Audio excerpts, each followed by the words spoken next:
Hello everybody, to the next lecture. तो चलिए guys, अब हम एक और एज केस के बारे में बात करने जा रहे हैं। और गाइस, ये दो ही केसेस ऐसे हैं जो थोड़े से वियर्ड हैं। आगे आपको ये चीज परेशान नहीं करेगी। आगे हम कुछ ऐसे कॉमन सेट ऑफ रूल्स निकाल देंगे जिससे आपके लिए ये प्रिडिक्ट करना बहुत आसान हो जाएगा कि अगर हम दो अलग अलग शेप्स के नंबर को ऐड कर रहे हैं तो क्या वो एडिशन होगा या नहीं होगा, और अगर होगा तो फिर उसका आंसर कैसा आएगा। ठीक है। तो ये दूसरा एक डिफिकल्ट केस है, बस इसको समझ लीजिए और उसके बाद चीजें आसान हो जाएंगी। तो गाइस, दूसरा केस क्या था? देखिए, हमने एक और एडिशन किया था जिसमें हमारे पास एक रैंक वन का नंबर था, यानी कि ARR फोर्थ था हमारे पास। ठीक है। रैंक वन का नंबर है ARR फोर, 8 कॉमा। ठीक है। और गाइस, इसको हम ऐड करना चाह रहे थे एक रैंक टू नंबर से, जो कि इस बार कुछ ऐसा था। ठीक है। It's a it's a kind of a rank to number है, लेकिन इस बार क्या है गाइस, इसकी सारी वैल्यूज एक कॉलम में ही पड़ी हुई है, यानी कि इसकी जो शेप थी वो 8,1 थी गाइस। ठीक है। एंड सरप्राइजिंगली जब हमने इसको ऐड किया तो गाइस, हमारा जो आंसर है ना, वो 8,1 का नहीं आया। यानी कि जो हमारे लास्ट लेक्चर का क्रक्स था कि अगर आप 8 कॉमा रैंक वन के नंबर को 1,8 रैंक टू के नंबर से ऐड करते हो तो आपका आंसर रैंक टू के नंबर का शेप ही आएगा, यानी कि 1,8 आएगा। वो इस केस में नहीं हो रहा है गाइस। यहाँ कुछ अलग ही कहानी चल रही है। ठीक है। यहाँ ऐसा नहीं हुआ। ठीक है। ये बहुत इंटरेस्टिंग बात है। ओके। तो गाइस, यहाँ पे ऐसा क्या हुआ? ठीक है, कि हमारा जो आंसर है वो तो हम जानते हैं कि कितने का आ रहा है। हमारा आंसर आ रहा है गाइस 8,8 का आ रहा है हमारा आंसर। ये बहुत ही चौंकाने वाली बात है कि ये कैसे कैलकुलेट हो रहा है आंसर। ठीक है। और गाइस, ये भी एक चीज है जो आपको समझनी होगी और याद रखनी पड़ेगी। ठीक है। तो चलिए गाइस, इस चीज को हम समझने की कोशिश करते हैं कि हमारा आंसर इस केस में 8,8 कैसा कैसे आया। ठीक है। हमारा जो रैंक टू का नंबर था उसके अंदर कौन कौन से एलिमेंट्स थे? 6.5 था, 11 था, 15.5 था आई गेस। ठीक है, यही कुछ एलिमेंट्स थे, मैं एक बार देख लेता हूँ। हाँ, 6.5 था, 11 था, 6.16, 15.5 था। ठीक है। ये नीचे हमारे एलिमेंट्स है। ओके। हमने इसको 8,1 का कर दिया था। तो 6.5, 11, 15.5, ये एलिमेंट्स थे हमारे पास। और गाइस, ARR4 जो रैंक वन का नंबर था उसमें कौन कौन से एलिमेंट्स थे? मैंने ऊपर लिखे थे वो एलिमेंट्स। वो कौन कौन से थे गाइस? आई गेस 5.5 था। ठीक है। एक बार देख लेते हैं गाइस। ARR4, 4.5, 9, 13.5, ये सारे एलिमेंट्स थे। तो 4.5, 9, 13.5, डॉट डॉट डॉट डॉट। और गाइस, आप देख सकते हैं मैं ब्रैकेट लगाने से बच रहा हूँ, क्योंकि अगर ब्रैकेट लगा दिया तो फिर ये कंसीडर हो जाएगा कि ये सारे एलिमेंट्स एक रो में, और फिर ये 1,8 का कंसीडर हो जाएगा, तो अभी हम ब्रैकेट लगा ही नहीं सकते। ठीक है। हाँ, हम ऐसा जरूर कर सकते हैं कि नोटेशन के तौर पे हम इन्हें ऐसे पैरेंथेसिस में शो कर सकते हैं। ठीक है। तो जब भी अब मैं कोई चीज ऐसे पैरेंथेसिस में बनाऊं तो आप ऐसा समझ लीजिएगा कि ये एक रैंक वन का नंबर है। ऐसा समझ लीजिएगा। देखिए, मैं स्क्वायर ब्रैकेट नहीं लगा रहा हूँ, मैं पैरेंथेसिस लगा रहा हूँ। ठीक है। This is a good way to represent rank one number है on a piece of paper, क्योंकि हम इसे वैसे नहीं दिखा सकते। ठीक है, अदरवाइज वो 2D मैट्रिक्स कंसीडर हो जाएगी। ठीक है। तो ऐसा कुछ हो रहा है गाइस। ठीक है। तो अब समझने की कोशिश करते हैं कि इस केस में क्या हुआ। गाइस, इस केस में ना बहुत इंटरेस्टिंग चीज हो रही है, और ये आपको याद रखनी पड़ेगी और समझनी पड़ेगी।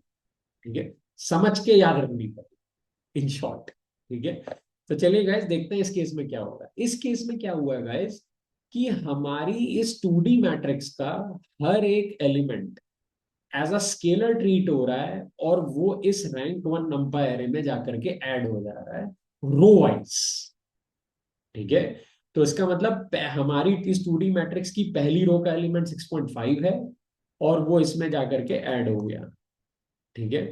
फिर हमारी इसी 2D मैट्रिक्स की सेकेंड रो में जो एलिमेंट पड़ा हुआ है वो 11 है, और वो इसी रैंक 1 नंपाई एरे में जा करके सेकेंड रो में ऐड हो गया, यानी कि 13.5 डॉट डॉट डॉट प्लस 11। और फिर गाइज हमारी इसी 2D मैट्रिक्स के अंदर थर्ड रो में जो एलिमेंट पड़ा हुआ है 15.5, वो एज अ स्केलर जा करके इस रैंक 1 नंपाई एरे के अंदर जा करके ऐड हो गया। ठीक है, दैट इज 15.5। ठीक है, तो अब इससे क्या हुआ गाइस कि हर रो में ना इस कैलकुलेशन का रिजल्ट आपके 2D मैट्रिक्स की हर रो में सेव होता गया। ठीक है, यानी कि पहली रो में इस कैलकुलेशन का रिजल्ट सेव हुआ, दूसरी रो में इस कैलकुलेशन का रिजल्ट सेव हुआ, तीसरी रो में इस कैलकुलेशन का रिजल्ट सेव हुआ।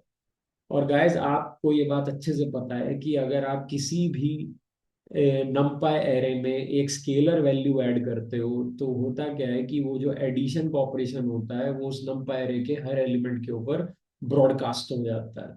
तो इसका मतलब बेसिकली 4.5 में आपने 6.5 ऐड किया, 11 आंसर आया। 6.5 में आपने 9 ऐड किया, 15.5 आंसर आया। 13.5 में 6.5 ऐड किया, गाइस 20 आंसर आया। और ये सारी की सारी वैल्यूज पहली रो में आ गई। फिर 11 को, फिर नेक्स्ट रो में आ जाइए, फिर 11 को आपने 4.5 में ऐड किया तो आंसर आया 15.5। ठीक है, 11 को आपने 9 में ऐड किया, आंसर आया 20। 11 को आपने 13.5 में ऐड किया, आंसर आया गाइस 24.5। ठीक है, और इस तरीके से ये पूरी रो भर गई। तो गाइस ऐसे ही हर रो में ये ऑपरेशन होते गए। ये आपकी मैट्रिक्स की पहली रो है, ये दूसरी रो है, ये तीसरी रो है, और इस तरीके से गाइस करते करते हमारे पास एक 8,8 की मैट्रिक्स आ गई। यानी कि पहली रो में 8 एलिमेंट, क्योंकि इस रैंक 1 नंबर के अंदर 8 एलिमेंट थे, तो और जिसके साथ 6.5 ऐड हो रहा था तो हमें 8 एलिमेंट मिलेंगे ऐड होकर के। फिर अगेन हमारा सेम नंबर है रैंक 1 का, उसमें 8 एलिमेंट है, लेकिन इस बार उससे 11 ऐड हो रहा है, तो दोबारा से हमें इसके अंदर बेसिकली 8 एलिमेंट मिलेंगे। तो गाइस ऐसे करते करते हर रो में हमें 8 एलिमेंट्स मिल रहे हैं। ठीक है, और कितनी रोज हैं गाइस? 1 2 3 4, ऐसे कितनी रोज हैं? 8 रोज हैं। तो गाइस 8 रोज पे ये ऑपरेशन होगा, और 8 रोज में एक एक करके इस सम का जो रिजल्ट है वो सेव हो जाएगा, और गाइस हमारा जो आंसर आएगा वो 8,8 का आएगा। तो देखिए यहाँ पे बिल्कुल ही अलग तरीके से कैलकुलेशन हो रही है। ठीक है, इसीलिए गाइस इन दोनों केसेस को बोला जाता है एज केसेस। ठीक है, यानी कि इन दोनों में ही कैलकुलेशन एक रूल फॉलो नहीं कर रही है, एक फिक्स रूल फॉलो नहीं कर रही है। अगर कर रही होती गाइस तो इस केस में भी एडिशन का रिजल्ट 8,1 हो जाता, लेकिन ऐसा नहीं हुआ। ये रिजल्ट 8,8 आ रहा है। और आपको ये चीज याद रखनी है बस।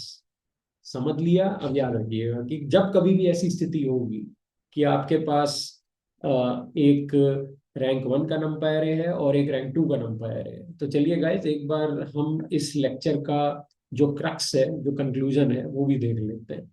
तो गाइस हमेशा याद रखिएगा इस लेक्चर के पॉइंट ऑफ व्यू से कि अगर आपके पास एक रैंक 1 का नंपायर है, ठीक है, एक रैंक 1 का नंपायर है जिसका शेप एक्स कॉमा समथिंग है, ठीक है, और आप उससे ऐड करना चाहते हैं एक रैंक 2 का नंपायर है, ठीक है, जिसका शेप, गाइस मैं दोबारा से रिपीट कर दूं, अब आपको झटका लगने वाला है।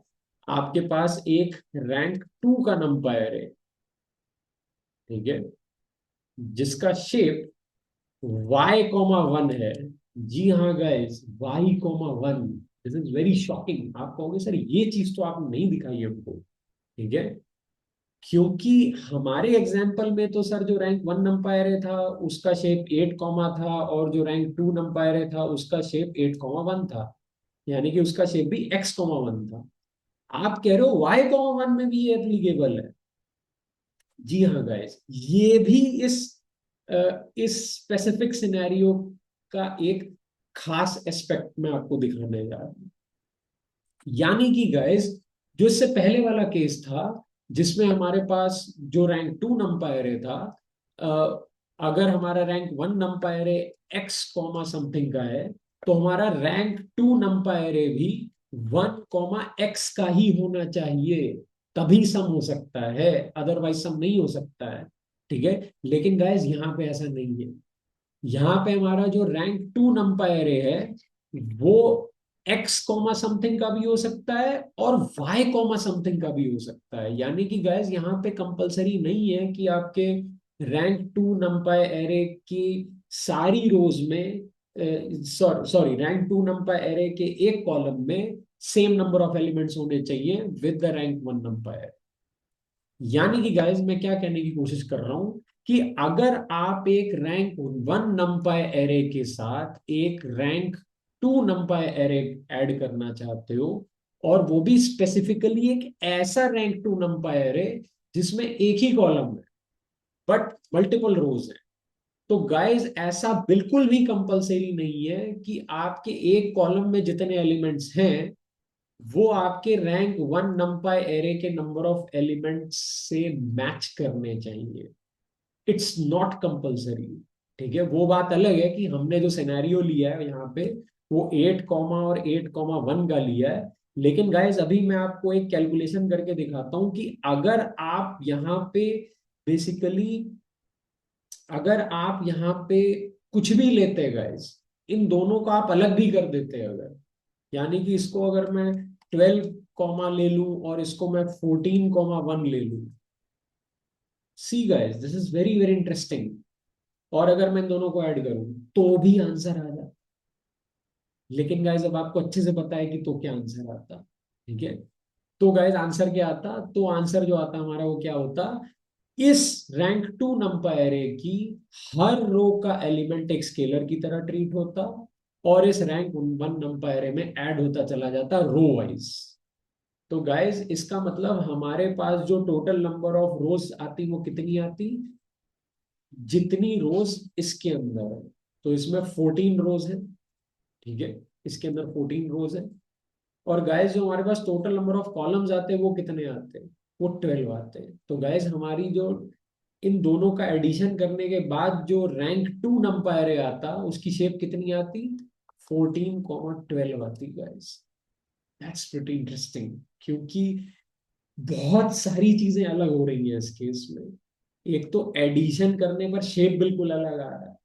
ठीक है, और दूसरी बात गाइस, यहाँ पे वो कंडीशन भी हमें फॉलो करने की जरूरत नहीं है अगर हम एरर फ्री एडिशन करना चाहते हैं कि जो नंबर ऑफ एलिमेंट्स हैं वो दोनों केसेस में बराबर होने चाहिए, सॉरी दोनों नंबर में बराबर होने चाहिए, जो कि इससे प्रीवियस वाले केस में हमें फॉलो करना पड़ रहा था।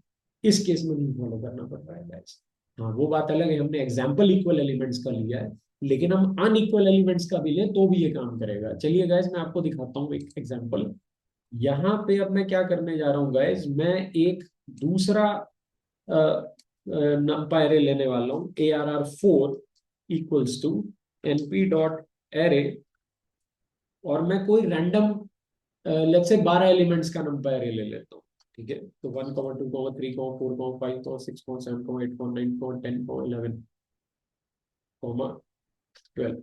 ठीक है, तो 1 2 3 4 5 6 7 8 9 10 11 12। ठीक है, ज्यादा लिख गया होगा इसमें। ठीक है, तो 1,2 4 5 6 7 8 9 10 11 12। ठीक है, तो 12 एलिमेंट्स ले लिए मैंने। अब गाइस ये हमारा रैंक 1 का नंबर है, ARR4 डॉट शेप, 12 एलिमेंट्स है इसके अंदर। अब गाइस हम एक और लेते हैं, एक एक ऐसी मैट्रिक्स लेते हैं, 2D मैट्रिक्स, एक ऐसा रैंक 2 का नंबर एरे लेते हैं जिसमें एक ही कॉलम के अंदर मल्टीपल एलिमेंट्स हैं। गाइस याद रहे ये सिनेरियो सिर्फ तभी एप्लीकेबल है, या ये कॉन्सेप्ट तभी एप्लीकेबल है जब आपका रैंक 2 नंबर ऐसा हो जिसमें एक ही कॉलम हो और मल्टीपल रोज। तो गाइस अब मैं ARR5 जो लेने वाला हूँ वो एक 14 एलिमेंट्स का रैंक 2 नंबर लेने वाला हूँ, स्पेसिफिकली ऑफ शेप 14,1।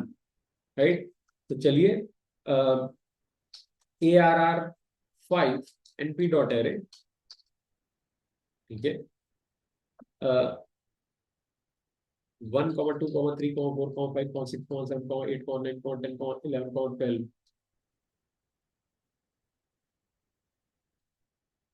ठीक है, तो चलिए गाइस देखते हैं हमारे पास। I guess I have skipped a comma somewhere. तो 1 2 3 4 5 6 7 8 9 10 11 12 13 14। तो ज्यादा एलिमेंट फिर से ले लिया मैं। इसको हटा देता हूँ गाइस। ठीक है, तो हमारे पास 14 एलिमेंट्स हैं। तो ARR5 डॉट शेप। ओके, और गाइस ये रैंक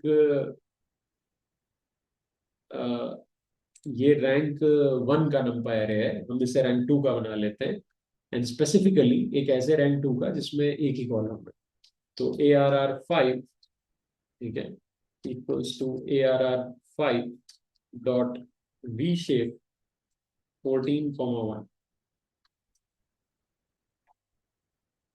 ठीक है, तो अब गाइस ये 14,1 का हो गया। ठीक है, अब देखिए मैं वही करने जा रहा हूँ कि मैं ARR4 और ARR5 को ऐड करने जा रहा हूँ। तो ARR6 equals to ARR4 plus ARR5।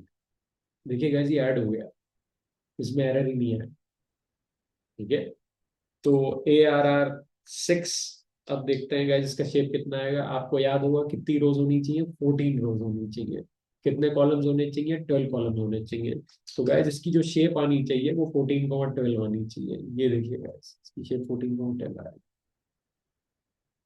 तो ये बहुत ही इंटरेस्टिंग चीज है guys. This is very very interesting. तो गाइस आई होप आप लोगों को कॉन्सेप्ट समझ में आ गया होगा और इस लेक्चर का जो क्रक्स है वो भी समझ में आ गया। That's it for this lecture, guys. Thank you.